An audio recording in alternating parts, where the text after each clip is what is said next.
all doing? Excellent.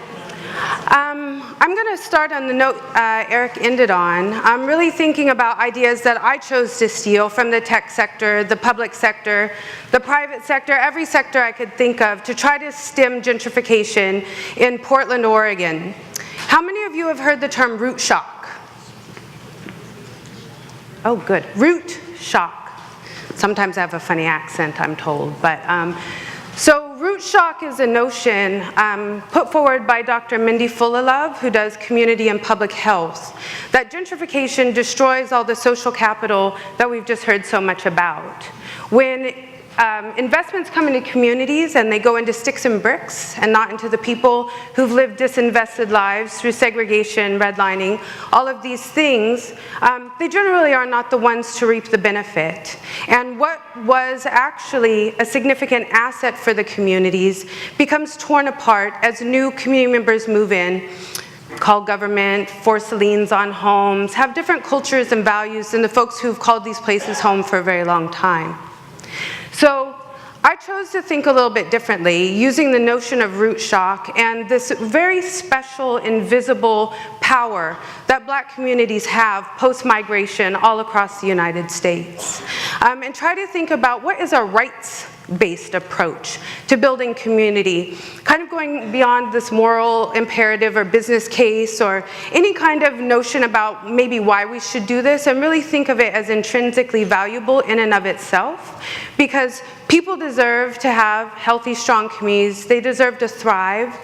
Black community, I would say, I might be a bit biased, but I also am an equity and policy person, really deserves this as well, given the centuries-long history of lack of ability to own assets, build assets, wealth, inherit assets, pass them on to their children, and really own place. Place make and place keep. And so, thinking about what does equitable development for the 21st century look like, and what are the strengths in a community that's stigmatized and often called deficient in and of itself, right? So I really look to innovation, making, the maker movement, as ways that people can heal from the outcome of root shock, which, as Dr. Mindy Fullilove says, is actually toxic stress, right, and trauma, of losing your community and being forced, not choosing. It's not integrative, right? Not choosing to move to other places, but being forced to by market forces and different people wanting to move into your neighborhood because it's cool and because it had so much culture and because it's cheap, right? How many of you have seen that article that came out just the other day about the depreciation of Black assets and the cost of that, right? It's like $156 billion that Black communities are not getting when they sell their homes. And you kind of put this on top of the housing crisis and how much was stripped just 10 years ago. We're really looking at communities who are constantly on the move. So Portland, known for walkability, livability. Who knows about it as a liberal bastion, a very progressive place? I'm not here to disparage Portland. I'm born and raised in Oregon. So I'm from rural Oregon, actually, and, migrated with my family to the Black part of town in 2002 before transit-oriented development came in and urban planning. So this process and project, I just feel very lucky to be here today talking to you about a grassroots initiative. Something from the people, by the people, for the people. Folks like me who lost our houses despite us doing the best things we could and had to try to build and maintain anchor as our community is fully taken over. I have to give props to the woman whose photography I use. In building this program, I really wanted to use the strengths and assets of the community. Intisar Abioto has an amazing website called Black Portlanders. She's not from Portland. She came and said, where are all the Black people? Then she took her camera and was like, I'm going to take a picture of every Black person and put it up so that people know we're here. Because there's something very powerful in taking a people's land if you can erase the memory of them being there, right? It's very easy to take something if you say they left it, they didn't know the value of it, which is kind of the lie we here in Portland, black people didn't really understand in the 7 years they were segregated in North Portland, and we'll get into a little bit of that history. They didn't understand the value of this house that they could have bought for $180,000, now it's worth $500,000. We have one of the hottest housing markets, right? 2015 Governing Magazine said Portland was one of the fastest gentrifying areas in the country. DC is next, Minneapolis is next. So I hope everybody steals a way to engage and tap into the engaged communities that live there, the people who are living with the consequences but are never brought to the table. My goal with this is really to address crises. There's a health crisis, there's a wealth crisis, there's a people crisis, there's a place crisis. So how do we link all of these, connect them, and understand that people are the nexus, and they are also the folks who are going to give us the solutions to get out of this. In Detroit, they call these folks solutionaries. I like that word, I stole it. Capacitation of community. Folks are smart, they're ready, they're engaged, but what they don't know is the lingo and jargon of sectors outside of their lived experiences. Who does? I had to learn too many things as somebody who was a high school dropout.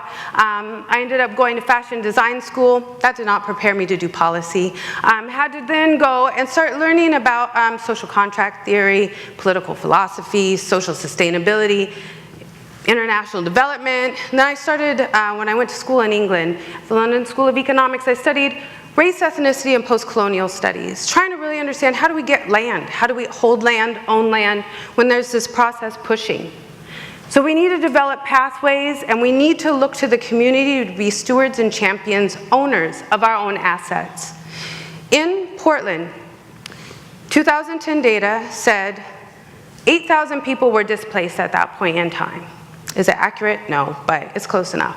What did somebody say about prediction? This was very helpful for us because it's about 3 people a day, 1,000 people a year. To put it in context, in the state of Oregon, black people are 2% of the population, okay? 6% of the city of Portland, overall population, yet about 90% of African Americans lived in 10 neighborhoods. All 10 of those neighborhoods were circled and slated for urban renewal in 2000. And it might be an accident, but it's also the largest urban renewal district in the entire state of Oregon. This is my mom. My mom was displaced when I was in England doing my master's. She didn't tell me we lost our house. I came home and, found that she was living in my brother's garage. She said she wanted me to finish. First generation college student. I do this for her. She's the one who comes to my meetings and she kills it. She actually one day finally said, I finally understand what the hell you're talking about. I was like, yes. Because if my mom can understand, then there is no one who can't. And I'm not saying anything negative about my mom, but my mom was born in 1948. She was 20 when segregation ended. She has not interacted with most of the systems that we take for granted because it was illegal. So how can I get her caught up and ready to fight for our rights in a community? This area circled in white is North Portland. It was redlined. Everybody knows redlining? Funny thing about Portland, no black people lived there when it was redlined, right? There were only 1,200 black people in Oregon when that happened because we're the only state in the nation who entered the nation with a racial exclusion clause. Black people were not allowed to stay, own property, enter into a contract until World War II, when Kaiser brought in a significant amount of workers from the South and the population ballooned to 20,000 black people. But, so folks moved up north. How many of you know about the Vanport flood? There was a flood. They built housing in this place called Vanport between Vancouver and Portland because the city of Portland wouldn't allow black people to live in that area. So then black people were put into the redlined area. So the logic continues. These maps were put out by the city of Portland very recently. We had a kerfuffle around the placement of a Trader Joe's in North Portland. I don't know if anybody heard about it. It did make national news. It was misconstrued.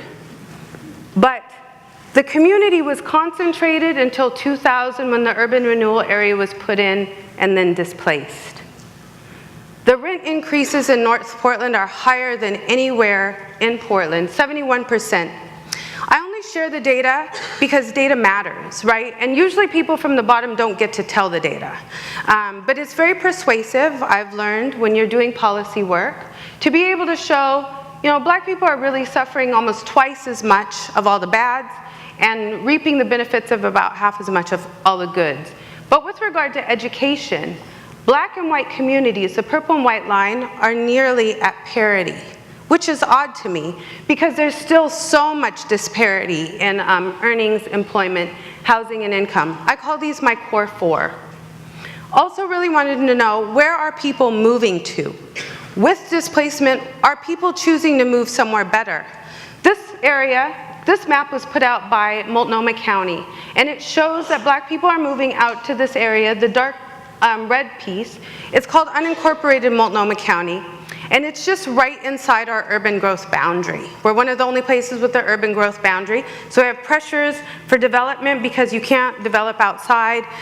But now we're moving the people who were forced in the urban core in a disinvested area to move to a place where investment won't happen. So what we often say when folks talk about development and investing in sticks and bricks is that they don't disinvest in place as much as they disinvest in people. So how do we shift this? We have to directly invest. Somebody was asking earlier about capital, like where does the money come from? How does those good ideas get funded? This is my experiment. I'm trying to see if it's possible, if we use the language of the systems who have impacted us, to really say, we're actually on your side and we can solve some of these long-standing issues. The power of the CDC, the Center for Disease Control, and many others recognizing gentrification as a public health issue, it means that if we really create upstream solutions, we can solve so many downstream issues. So we can solve issues of unemployment, to Eric's point, crime, you know, all of these things that kind of plague our cities. When we took the data to the community didn't necessarily say they wanted affordable housing first, which is where all the dollars are going. Folks want community first. They said if we have each other, we can provide so many of the things we've always needed, and we can do it in a culturally competent way, culturally responsive way, and make sure that our people are actually starting to move up from the bottom. We use the preference policy in Portland, one of the first right to return policies that's legally defensible and supported by HUD. It uses zip code as a proxy to relocate people who have been displaced. We've written this into the comprehensive plan that wasn't updated since 1980. So hopefully by 2035, we can start implementing, ensuring dollars are going where we say we want them to go. We also have racial equity being baked into all of the policy work at the regional level and at the state level. I know this because I do that work. The thing we need to understand is many people can't respond to opportunity or threat when they're experiencing fight or flight. Trauma is a very interesting thing.